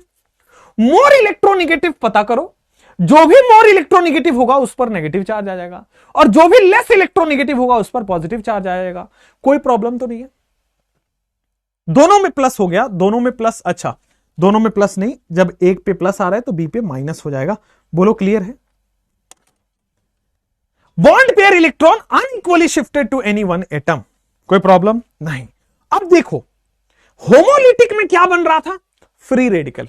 हेट्रोलिटिक में क्या बन रहा है? केटाइन और एनाइन. होमोलिटिक का प्रोडक्ट क्या दे रहा था? Free radical electrophile. और बेटा यहां पे क्या दे रहा है? सर केटाइन और A9. So the product of heterolytic cleavage is, यहां पे क्या दे रहा है बेटा? केटाइन भी देगा एंड एनाइन भी प्रोड्यूस करेगा. किसी भी केस में हेट्रोलिटिक क्लीवेज के हर केस में केटाइन भी बनेगा, एनाइन भी बनेगा. कौन केटाइन बनेगा? जो लेस इलेक्ट्रोनेगेटिव होगा. कौन एनाइन बनेगा? जो मोर इलेक्ट्रोनेगेटिव होगा. कौन एनाइन बनेगा? जिसकी तरफ सारा इलेक्ट्रॉन शिफ्ट हो गया वो एनाइन बन जाएगा, जिसकी तरफ इलेक्ट्रॉन बचा नहीं वो केटाइन बन जाएगा. क्लियर? यहां पे केटाइन और एनाइन का फॉर्मेशन होगा एज अ प्रोडक्ट, वहां पे free radical as a product बनेगा, यहां पे केटाइन एंड एनाइन दोनों ही यहां पे प्रोडक्ट बन रहे हैं। वहां पे free radical is a product, free radical क्या बन रहा है आपके पास? प्रोडक्ट बन रहा है, बट यहां पे हेट्रोलिटिक में आपके पास केटाइन और एनाइन प्रोडक्ट बनेगा। केटाइन क्या होता है बेटा? इलेक्ट्रोफाइल होता है, तो हमने लिख दिया cation is a electrophile. A9 क्या होता है? आपने समझ लिया sir, A9 is a nucleophile. So cation and A9 बने या फिर इलेक्ट्रोफाइल न्यूक्लियोफाइल दोनों बने। होमोलिटिक में केवल फ्री रेडिकल बनता है, हेट्रोलिटिक में दोनों केटाइन और एनाइन बनता है। अब ध्यान दे बेटा, यहां पे देखो ये ऑर्गेनिक रिएक्शन है या नहीं है, 30 सेकंड सोच के बोलना। हमने जो भी बताया है होमोलिटिक क्लीवेज, हेट्रोलिटिक क्लीवेज, ये ऑर्गेनिक रिएक्शन है या नहीं है? हां, अब 30 सेकंड सोचो पहले। तो सबसे पहले इसको सोचने का तरीका देखो कि ऑर्गेनिक रिएक्शन है कि नहीं है। ये ऐसे पता चलेगा कि ऑर्गेनिक रिएक्शन क्या है। ऑर्गेनिक रिएक्शन का मतलब है ओल्ड बॉन्ड्स ब्रेक होंगे and the new bonds are form. अब देखो यहां पे ओल्ड बॉन्ड्स ब्रेक हुए हैं, न्यू बॉन्ड्स तो बना ही नहीं है भाई। ओल्ड बॉन्ड्स तो ब्रेक हुए हैं, न्यू बॉन्ड्स तो बना ही नहीं है। चाहे होमोलिटिक में देख लो, यहां पे केवल ब्रेक हुआ है, अभी न्यू बॉन्ड्स बना नहीं है। So this is not a organic reaction. Organic reaction में बॉन्ड्स ब्रेक होते हैं और न्यू बॉन्ड्स फॉर्म भी होते हैं, पुराने बॉन्ड्स टूटेंगे और नए बॉन्ड्स बनेंगे। यहां पे केवल ब्रेकिंग और क्लीवेज की बात हो रही है, this is not organic reaction. So अगर हम कह रहे हैं ना कि इलेक्ट्रोफाइल प्रोडक्ट बन रहा है या फ्री रेडिकल प्रोडक्ट बन रही है, गलत है। प्रोडक्ट तो रिएक्शन का बनता है, ये इंटरमीडिएट है। इंटरमीडिएट का मतलब है प्रोडक्ट बनने से पहले अगर कुछ बन रहा है, that is called an intermediate. तो आपने जो देखा free radical, this is not a product, this is a intermediate. What is intermediate? Intermediate का मतलब है species formed, species formed. Intermediate का मतलब है ऐसा स्पेशीज जो फॉर्म होता है in between, species formed in between, species formed before formation of a product, species formed before formation of product. Product के फॉर्मेशन से पहले जो स्पेशीज बने हैं, that is called as intermediate. Intermediate क्या? Cleavage reactions are not organic reaction, no. Cleavage reaction is a part of organic reaction, it is not a complete organic reaction. So ये जो free radical बना है, ये product, थोड़ी final चीज को product बोलते हैं, ये तो बीच में बना है। So anything between formed before product, that is called as intermediate. उसी तरह ये जो केटाइन और एनाइन को जो आपने प्रोडक्ट लिखा है, उसको मिटा के आप लिखो यहां पे, this is not a product, this is a intermediate. Clear है? कोई प्रॉब्लम नहीं है, आगे भी बढ़ सकते हैं, कोई गिला शिकवा नहीं है, आगे बढ़ें। चलो आ जाओ, अब आ जाते हैं बेटा रिएक्शन इंटरमीडिएट के ऊपर। Now we will study reaction intermediate. ठीक है, रिएक्शन भी लिख लेते हैं।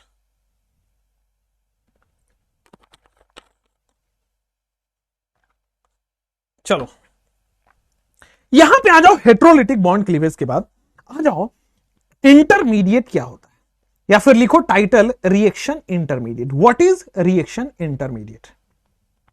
लिखो व्हाट इज रिएक्शन इंटरमीडिएट, लिखो। रिएक्शन इंटरमीडिएट होता है कि a species that is formed before the formation of a product. सुनो यहां पे रिएक्शन इंटरमीडिएट क्या है? Species formed before the formation of a product. A species formed before formation of product. Product के formation से पहले is called reaction intermediate. Product के formation से पहले कुछ बनता है, उसी को कहते हैं हम reaction intermediate. A species formed before formation of a product is called reaction intermediate. कोई दिक्कत नहीं है। अभी तक हमने कितने स्पेशीज पढ़ लिए? तो सबसे पहला स्पेशी बेटा हम देखने वाले हैं केटाइन, दूसरा स्पेशी देखने वाले हैं हम बेटा फ्री रेडिकल, तीसरा स्पेशी हम देखने वाले हैं एनायन, तीसरा स्पेशी हम देखने वाले हैं एनायन।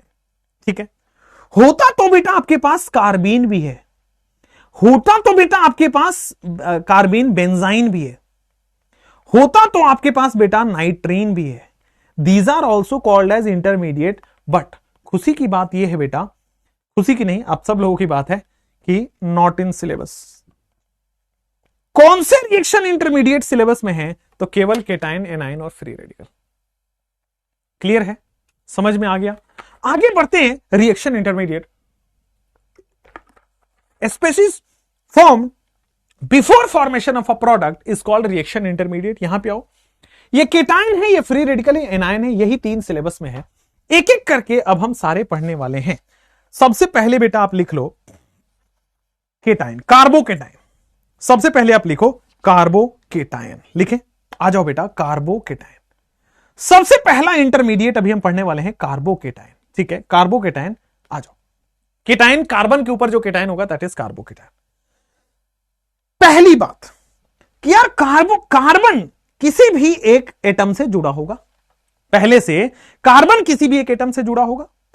भाई यहां पे हेट्रोलिटिक बॉन्ड क्लीवेज हुआ होगा। केटाइन कैसे बनता है?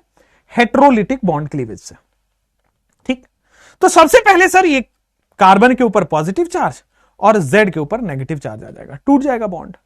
और जब केटाइन होता है तो केटाइन के बेटा 3 बॉन्ड बन रहे होते हैं।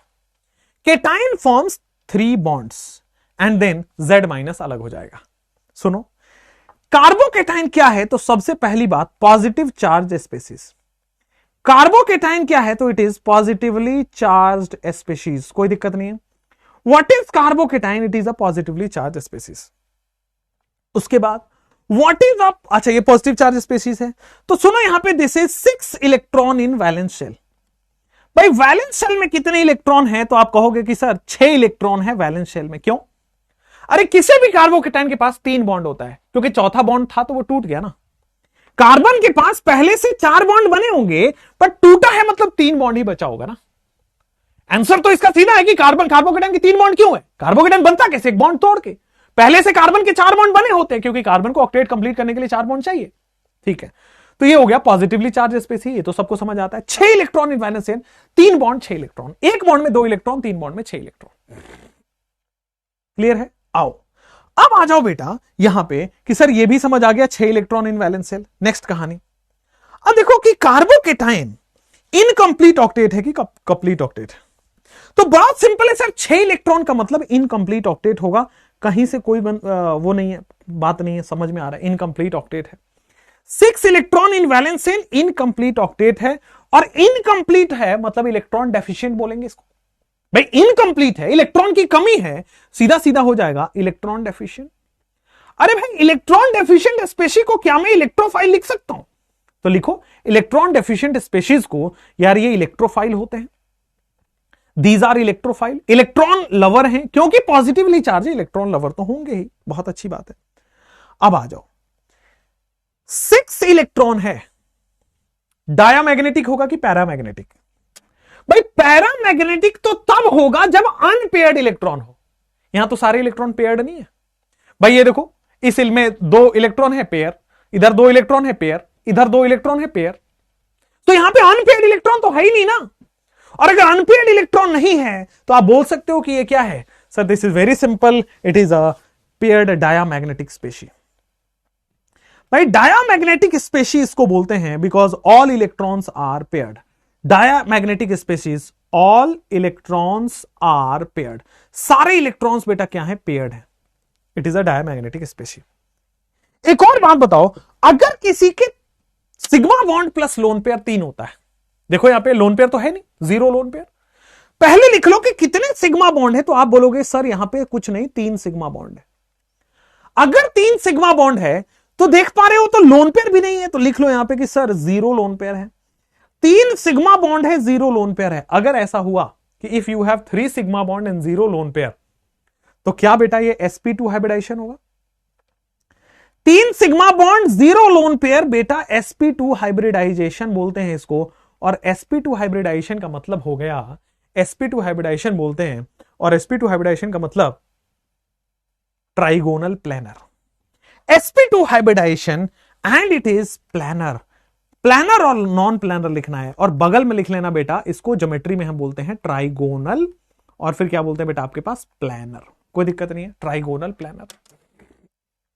बेटा 3 का मतलब sp2 होता है, sp3 नहीं। 3 का मतलब sp2, 4 का मतलब sp3 होता है। ठीक है। आ जाते हैं, अब आओगे sp2 हाइब्रिडाइजेशन यहां पे हो गया। नेक्स्ट कहानी आते हैं कार्बोकेटाइन के रीअरेंज, मतलब इस पे दो चीजें अभी है। एक तो होता है कार्बोकेटाइन का रीअरेंजमेंट जो कि आप बाद में पढ़ोगे, और कार्बोकेटाइन की स्टेबिलिटी जो कि आप जीओसी में फर्दर आगे जाके पढ़ोगे।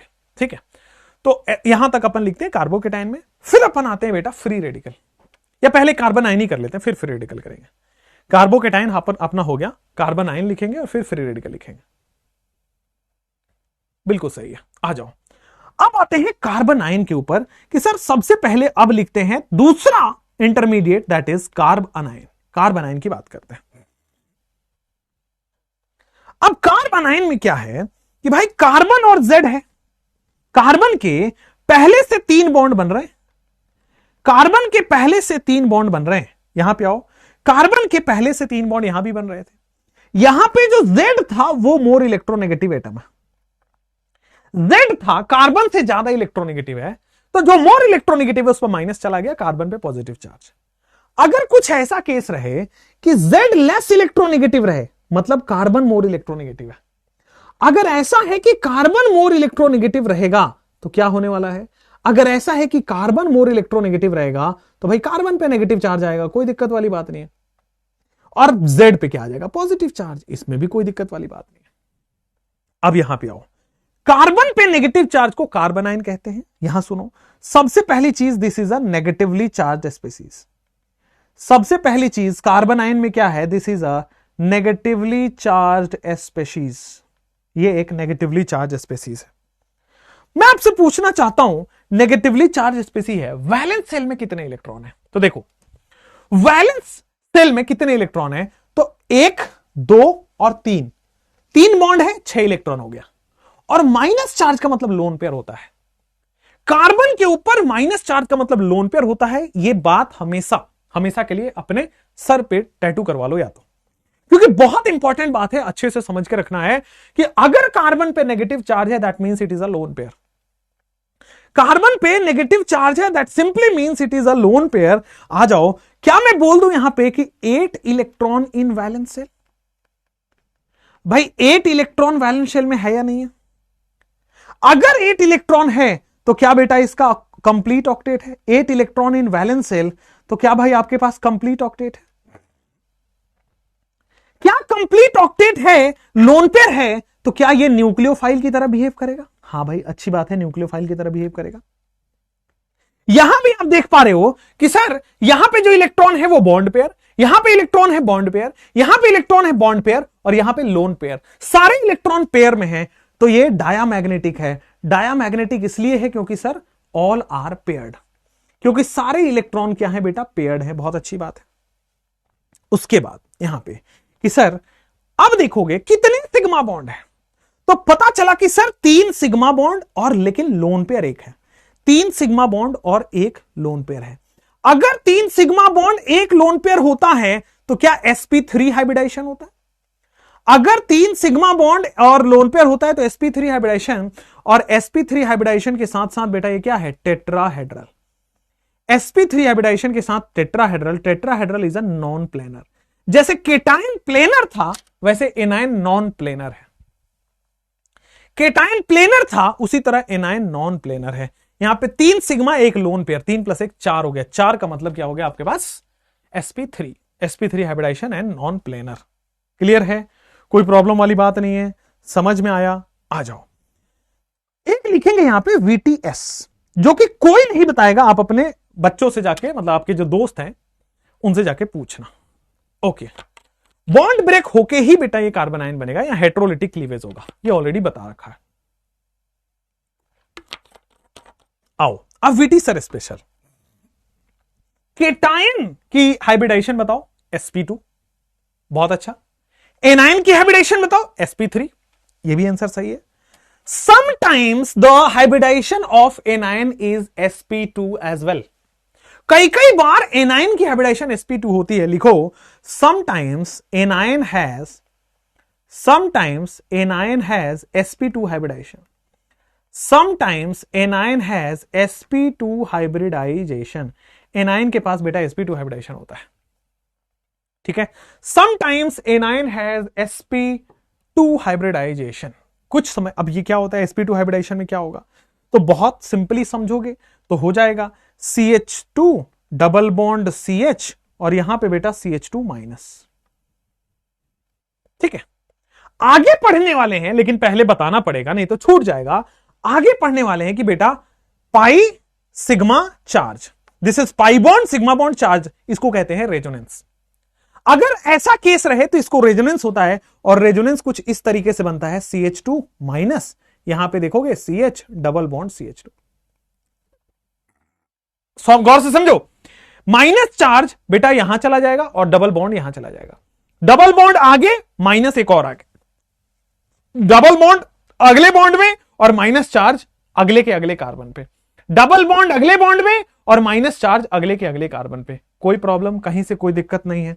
तो यहां पे हो गया माइनस चार्ज, बोलो यहां पे हो गया माइनस चार्ज, बोलो बेटा क्लियर है ना, कोई प्रॉब्लम तो नहीं है ना। अब आप बोलोगे कि सर कैसे sp2 हुआ, अरे भाई इस कार्बन की यहां पे तो sp3 दिख रहा है, यहां पे देखो इस कार्बन का sp2 हो गया। So where there is hybridization, where there is resonance, negative charge जब भी रेजोनेंस में होगा sp2 हाइब्रिडाइजेशन हो जाएगा। नेगेटिव चार्ज जब भी रेजोनेंस में होगा वो sp2 हाइब्रिडाइजेशन हो जाएगा। Sometimes A9 has sp2 hybridisation, ये कब होगा, when negative charge is in resonance, तब जाके when negative charge is in resonance तब ये sp2 में होता है। पूछ लेना जाके अपने अगल बगल, बहुत ज्यादा नामी गिरामी कहीं पढ़ रहे होंगे, नहीं पता होगा उनको, और ये क्वेश्चन प्रीवियस ईयर में दिखा दूंगा। पिरामिडल भी हो सकता है सर, बेटा ज्योमेट्री ऑलवेज फिक्स होती है।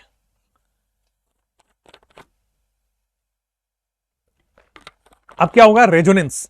कई लोगों का होगा कि सर रेजोनेंस नहीं पढ़े, रेजोनेंस नहीं पढ़े। रेजोनेंस अगले चौथे लेक्चर में आता है, मतलब कल होगा इंडक्टिव, उसके आगे आएगा इंडक्टिव के एसिडिक बेसिक, और फिर चौथे लेक्चर में आ जाता है रेजोनेंस। टेंशन मत लीजिए, ठीक है। चलिए, तो यहां तक आपके पास आ गया कार्बन आयन की पूरी चीज, ठीक है। जब भी नेगेटिव चार्ज रेजोनेंस में हो that means it is what, it is an sp2 hybridization. आ जाओ नेक्स्ट, कार्बोकेटाइन हो गया, कार्बन आयन हो गया। आइए भाई फ्री रेडिकल की बात कर ले। कार्बोकेटाइन हो गया, कार्बन आयन हो गया, फ्री रेडिकल की बात करते हैं। आ जाओ, नेक्स्ट कहानी आपकी चलेगी फ्री रेडिकल की। नेक्स्ट कहानी आपकी फ्री रेडिकल की चलेगी। फ्री रेडिकल का मतलब है, फ्री रेडिकल का मतलब है इलेक्ट्रिकली न्यूट्रल। सबसे पहले फ्री रेडिकल क्या हुआ, कार्बन। सबसे पहले फ्री रेडिकल कैसे होगा, कार्बन के पहले से 4 बॉन्ड बने हैं और इसमें कंडीशन लिखने पड़ेगा, बोथ हैव सेम इलेक्ट्रोनेगेटिविटी। अगर दोनों एटम की इलेक्ट्रोनेगेटिविटी सेम है तो बेटा सिंपल कार्बन इधर, कार्बन इधर, कार्बन इधर, एक इलेक्ट्रॉन यहां चला जाएगा प्लस दूसरा इलेक्ट्रॉन यहां चला जाएगा, फ्री रेडिकल। आ जाओ, ये सबसे पहले बेटा ना ही इस पे कोई नेगेटिव चार्ज है ना ही इस पे कोई पॉजिटिव चार्ज है, सो इसलिए it is electrically neutral species. सुना मैंने क्या बोला, ना ही इस पे कोई पॉजिटिव चार्ज है ना ही इस पे कोई नेगेटिव चार्ज है, इट इज सिंपल इलेक्ट्रॉन, मतलब ये इलेक्ट्रिकली न्यूट्रल मानते हैं इसको। तो 3 तरह के इंटरमीडिएट हो गए, एक positive intermediate cation, negative intermediate anion and neutral intermediate that is free radical. आते हैं नेक्स्ट, कितने इलेक्ट्रॉन है वैलेंस सेल में। इलेक्ट्रिकली न्यूट्रल के बाद अब देखो यहां गौर से, 2 इलेक्ट्रॉन यहां, 2 इलेक्ट्रॉन यहां और 2 इलेक्ट्रॉन यहां, 6 हो गए और 1 इलेक्ट्रॉन एक्स्ट्रा, मतलब 7 electron in valence shell, 7 electron in valence shell. अगर 7 इलेक्ट्रॉन है तो ऑक्टेट कंप्लीट है कि नहीं है, 8 इलेक्ट्रॉन होता है तो ऑक्टेट कंप्लीट होता है, 7 इलेक्ट्रॉन का मतलब ऑक्टेट इनकंप्लीट। अगर 8 इलेक्ट्रॉन होता है तो बेटा इसके पास ऑक्टेट कंप्लीट माना जाता है, तो 7 है ऑक्टेट इनकंप्लीट। अगर ऑक्टेट इनकंप्लीट है तो क्या मैं इसको इलेक्ट्रॉन डेफिशिएंट बोल सकता हूं। इलेक्ट्रॉन डेफिशिएंट का मतलब इलेक्ट्रॉन की कमी है, ऑक्टेट इनकंप्लीट है, इलेक्ट्रॉन डेफिशिएंट स्पीशीज। अगर इलेक्ट्रॉन डेफिशिएंट स्पीशीज है तो बेटा ये क्या है, इलेक्ट्रोफाइल। अगर ये इलेक्ट्रॉन डेफिशिएंट स्पीशीज है तो ये क्या है, दिस इज एन इलेक्ट्रोफाइल। अगर इलेक्ट्रॉन डेफिशिएंट स्पीशीज हैं तो ये हो गया आपके पास electrophile. Hope it is clear, समझ में आया, कोई प्रॉब्लम नहीं है, it is very very clear. I hope under आप कर चुके होंगे, समझ आ रहा होगा आपको, ठीक है। चलो नेक्स्ट, इलेक्ट्रोफाइल हो गया। अब इलेक्ट्रोफाइल हो गया, मुझे बताओ पैरामैग्नेटिक का है कि डायामैग्नेटिक है। अब यहां देखो, यहां bond pair bond pair bond pair, but this is not a pair. ये वाला सिंगल इलेक्ट्रॉन है, अनपेयर्ड इलेक्ट्रॉन है, it is what, it is paramagnetic. तो बड़ा सिंपली बेटा ये पैरामैग्नेटिक नेचर का हो जाएगा। क्या हो जाएगा? पैरामैग्नेटिक नेचर का हो जाएगा। अब पैरामैग्नेटिक नेचर का होगा, मुझे बताओ sp2 है कि sp3 है? 3 सिग्मा इलेक्ट्रॉन और लोन पेयर नहीं है, सिंगल इलेक्ट्रॉन हाइब्रिडेशन में काउंट नहीं होता। 3 सिग्मा बॉन्ड, यहां पे आओगे 3 सिग्मा बॉन्ड मतलब sp2 हाइब्रिडेशन। तो आप जरा देखो तो ये क्या कार्बोकेटाइन जैसा है? ये कार्बोकेटाइन, उसमें इनकंप्लीट ऑक्टेट था, इलेक्ट्रॉन डेफिशिएंट था, इलेक्ट्रोफाइल वो भी था, sp2 ये भी था। तो लगभग लगभग ये कार्बोकेटाइन जैसा है। क्लियर है? कोई प्रॉब्लम नहीं है, आगे बढ़ सकते हैं। हां या ना बोलो, हां या ना बोलो। चलो आ जाओ, अब आते हैं बेटा VTS लिखते हैं। VTS para due to single electron sp2, बहुत बढ़िया, sp2 हो गया। चलो नेक्स्ट, अब आते हैं आपके पास नेक्स्ट कहानी आपके पास आते हैं। अचानक से चैट कैसे बढ़ गया? चलो ठीक है, नेक्स्ट कहानी आपके पास आते हैं कार्बन फ्री रेडिकल की। नेक्स्ट कहानी आपके पास आते हैं VTS। नेक्स्ट कहानी बेटा VTS पे आते हैं। सुनो VTS, चलो अब आते बेटा VTS के ऊपर। कैसे आओगे? सुनो, VTS कहता है कि कार्बोकेटाइन अगर आपके पास आए एंड फ्री रेडिकल, ये दोनों के दोनों, कार्बोकेटाइन और फ्री रेडिकल, ये दोनों सेम नेचर के हैं। ये दोनों जो इंटरमीडिएट है वो सेम नेचर के हैं, ठीक है। उसके बाद जो कार्बोनाइन है वो सेम नेचर का, वो मतलब सेम मतलब डिफरेंट नेचर का है इनके रेस्पेक्ट में। कार्बोकेटाइन मतलब इलेक्ट्रॉन डेफिशिएंट नेचर का है, कार्बोकेटाइन का मतलब इलेक्ट्रॉन डेफिशिएंट है, और कार्बोनाइन का मतलब इलेक्ट्रॉन रिच है। कार्बोकेटाइन का मतलब है बेटा इलेक्ट्रॉन डेफिशिएंट है, और कार्बोनाइन का मतलब है इलेक्ट्रॉन रिच है। कोई दिक्कत? आगे बढ़े, क्लियर है?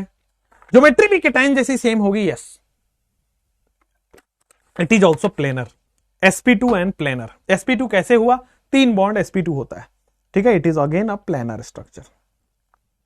नेक्स्ट, प्लेनर हो गया। आगे बढ़ते हैं, ये इलेक्ट्रॉन डेफिशिएंट नेचर का और इलेक्ट्रॉन रिच नेचर का है। अब देखो, इलेक्ट्रॉन डेफिशिएंट है तो इसको स्टेबल कौन करेगा? जो इलेक्ट्रॉन दे पाए। और इलेक्ट्रॉन रिच है तो इसको स्टेबल कौन करेगा? जो इसका इलेक्ट्रॉन ले पाए। भाई स्टेबिलिटी का मतलब होता है कि बीचों बीच का रास्ता। अगर इलेक्ट्रॉन कम है तो देने वाला इलेक्ट्रॉन स्टेबल कर देगा, अगर इलेक्ट्रॉन आपके पास ज्यादा है तो लेने वाला इलेक्ट्रॉन स्टेबल कर देगा। स्टेबिलिटी का मतलब बीचों बीच का रास्ता। क्लियर? कोई दिक्कत परेशानी नहीं होगी। आइए आते हैं नेक्स्ट कहानी, इलेक्ट्रॉनिक डिस्प्लेसमेंट इफेक्ट पे। यह था जीओसी का इंट्रोडक्शन। इंटरमीडिएट क्या होता है, कैसे काम करते हैं, एंसो। ठीक है, चलिए अब आते हैं आपके ऊपर electronic displacement effect. Electronic displacement और फिर आ जाएगा इफेक्ट। आइए इलेक्ट्रॉनिक डिस्प्लेसमेंट इफेक्ट की चर्चा करते हैं। गौर से समझेंगे, मजा आएगा आपको। इलेक्ट्रॉनिक डिस्प्लेसमेंट इफेक्ट जो कि हम कल स्टार्ट करेंगे। इलेक्ट्रिकली न्यूट्रल वाला पॉइंट। अरे बेटा, इलेक्ट्रिकली न्यूट्रल का मतलब हो गया कि जिसके ऊपर कोई पॉजिटिव और नेगेटिव चार्ज नहीं है, ठीक है ना। इसके ऊपर कोई चार्ज थोड़ी है, ये न्यूट्रल है भाई। इसके ऊपर कोई पॉजिटिव चार्ज थोड़ी दिख रहा है, इसके ऊपर कोई नेगेटिव चार्ज थोड़ी दिख रहा है, इलेक्ट्रिकली न्यूट्रल है। ठीक है, आज इतना ही करेंगे, ठीक है। आ जाओ नेक्स्ट, ज्योमेट्री कैसे निकालूं, केमिकल बॉन्डिंग। और आगे चलो, तो आपके पास ये रहा जीओसी का इंट्रोडक्शन। एंड जीओसी के इंट्रोडक्शन में आपको काफी चीजें यहां पे मिली होंगी। टाइम हो गया, थक गए हैं, ठीक है भाई, टाइम हो गया है, थक भी गए होंगे आप, समझ पा रहा हूं मैं। 3:45 भी हो गया आपका, ठीक है। कार्बोकेटाइन की स्टेबिलिटी का ऑर्डर, बाप रे सम्राट बेटा, आपने आज से 5 लेक्चर बाद की चीजें पूछ ली है, अभी कैसे बता पाऊंगा। आगे एक शायरी प्लीज। शायरी नहीं है बॉस मेरे पास। Let me find it out if I have something. Let me find. शायरी तो नहीं है, शायरी है क्या? चलो सुनो शायरी, सुनो शायरी। वाह करो, थोड़ा वाह करो, आ जाओ। ऐसा कहा है, मतलब कोई एक बाबू सोना बेचारे बिछड़ गए, है ना। बिछड़ने के बाद की शायरी ऐसी है कि किसी को क्या बताएं कि कितने मजबूर थे हम, किसी को क्या बताएं कि कितने मजबूर थे हम, चाहा था सिर्फ एक तुमको और अब तुमसे ही दूर हैं हम। समझना, मतलब बातों की गहराइयों में जाओ कि किसी को क्या बताएं कि कितने मजबूर थे हम, किसी को क्या बताएं कि कितने